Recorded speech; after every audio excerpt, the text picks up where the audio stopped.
Ik zat in een keurslijf van dit is wat ik moet zijn en dit is hoe het hoort te zijn, in plaats van dit ben ik.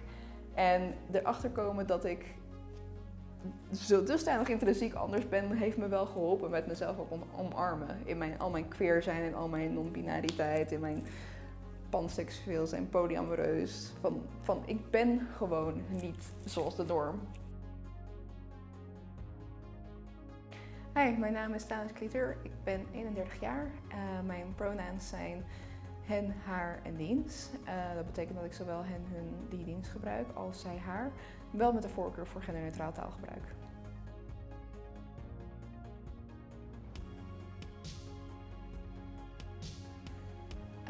Hoe ik mijn identiteit vier, het is moeilijk om dat in een paar woorden samen te vatten. Ik heb heel veel identiteiten. Intersectionaliteit betekent dat ik mijn identiteiten niet van elkaar los kan zien. Ik ben panseksueel en dat kan ik uittreden naar buiten doordat ik ook polyamoreus ben en 2 partners heb. Eentje die mannelijk oogt, eentje die vrouwelijk oogt. En als ik met allebei op een evenement kom, dan is het meteen duidelijk, ik val op meerdere geslachten.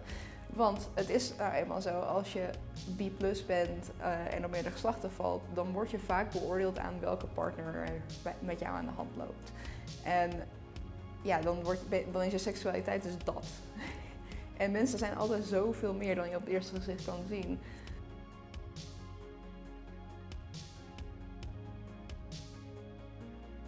Wat mij heel erg geholpen heeft om mijzelf te ontdekken is door middel van erachter komen dat ik niet een gebroken neurotypisch persoon ben, dus iemand zonder autisme en ADHD.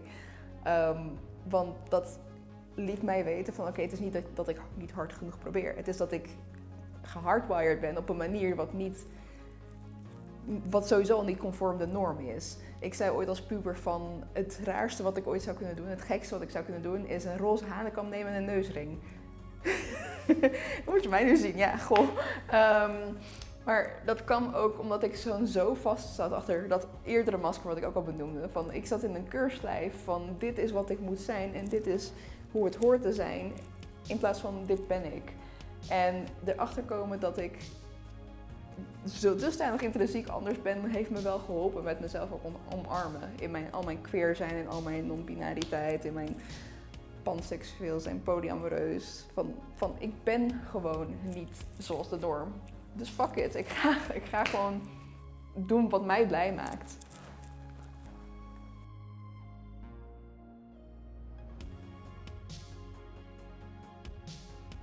Wat ik mijn jongeren zelf vooral zou willen vertellen is dat hoe raar ik ook denk dat bepaalde dingen zouden kunnen zijn, als dat is wat mij gelukkig maakt, dan is dat waar ik voor moet gaan. En niet voor iets wat gepresenteerd wordt op een zilveren schaal op tv, dat hoort, dat is waar je naar moet streven. Je hoeft niet een nuclear family te hebben, een man met 3 kinderen en een huisje, boompje, beestje verhaal. Dat hoeft niet. Je kan gewoon ervoor kiezen om iets heel anders te zijn en te willen dan dat je nu wordt voorgelegd. Er zijn meer opties dan dat.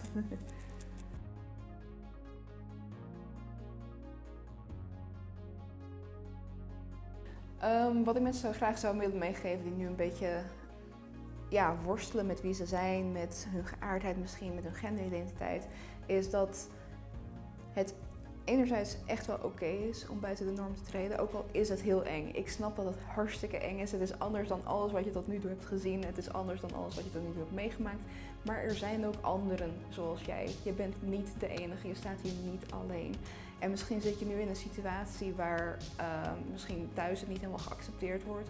Maar er zijn altijd ruimtes waar je heen kan gaan om wel mensen te vinden die je zullen begrijpen. Je bent niet alleen. Onthoud dat altijd.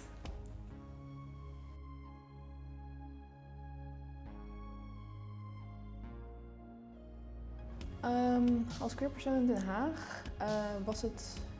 Ja, het hangt... Ik merk dat het heel erg afhangt van welke buurt je in woont, hoe geaccepteerd het is om zeg maar duidelijk queer te zijn. Om duidelijk naar buiten te treden met je queer identiteit. Ik woon nu in een buurt waar dat wel normaliter enigszins geaccepteerd wordt, maar zelfs daar ben ik een keer met steentjes en takjes bekogeld. Gewoon omdat ik hand in hand liep met mijn vriendin. En ik merk dat het, zeg maar, het hangt er heel erg vanaf wie je tegenkomt. Al merk ik ook wel dat, omdat het een grote stad is, er minder naar omgekeken wordt. Ik heb ook in een kleinere dorp gewoond.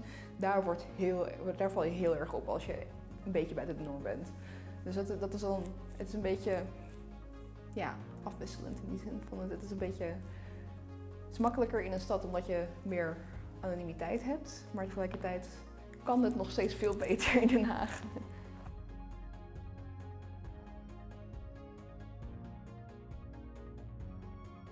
Pride voor mij is eigenlijk zowel een viering van jezelf kunnen zijn, maar ook in die zin aan zich een protest. Omdat we leven in een wereld waar bepaalde normen gelden, waardoor je niet altijd jezelf kan zijn naar buiten toe. Je kan jezelf niet helemaal omarmen. We dragen allemaal een masker. En Pride betekent het afleggen van die masker en omarmen wie je daadwerkelijk bent van binnen.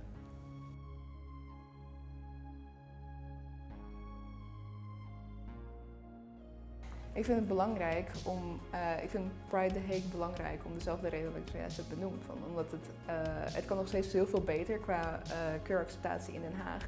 En acceptatie begint met zichtbaarheid en een Pride en een duidelijk groot gebaar van een stad die deze soort identiteiten omarmt. Dat is een heel duidelijk signaal van dit moet hier ook kunnen.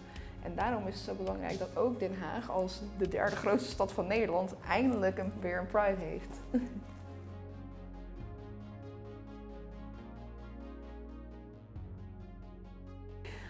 Waarom mensen naar de Pride zouden moeten komen? Nou ja, natuurlijk omdat het hartstikke leuk gaat worden en we gaan Den Haag eindelijk weer helemaal regenboogkleuren. Maar ook omdat Den Haag gewoon de queergemeenschap in Den Haag veel te lang te onzichtbaar is gebleven. Hoe meer mensen, hoe beter. En ja, we moeten laten zien van, ook in Den Haag mag je gewoon jezelf zijn. En daarom is het zo belangrijk dat we gewoon met z'n allen die walk gaan doen en met z'n allen verschillende identiteiten gaan vieren.